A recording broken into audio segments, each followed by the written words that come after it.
Ruo rwa mwana rukimenyagwo no muciari hari Kibet aroiga thakame ni ndito kuri mai. Kiha kinene ari nyoteria andu a nyumba yake nayo thutha wa gukorwo matari maaraniria kuma mwaka-ini wa 2006. Kibet aikirio ngono mwaka-ini wa 2006 kuria aikirio rumande kwa ihinda ria miaka 2 thiini wa njera ya Kapsabet thutha wa kugia na ngucanio na mumwandiki. Aroiga aciari yake aria ni Kapto Yano na mũrũ wa nyina Abraham Kiplangat matiwe kuria aturaga kuma riria aikirio ngono. Sio jambo ya kawaida, ni Mungu tu. Tunafurahia sana serikali imefanya jambo kama hii.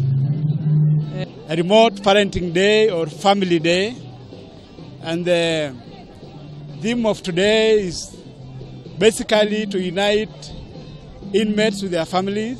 Kibet na uria ni wa ukuru wa miaka 28 aroiga yumire kwao mucie guthie gucaria monene thutha wa aciari yake kuremwo ni kumuthomithia mutino muru agicemania na mirango ya njera. Handũ-inĩ ha Kameme TV, njĩtagwo Maina Kĩhumo.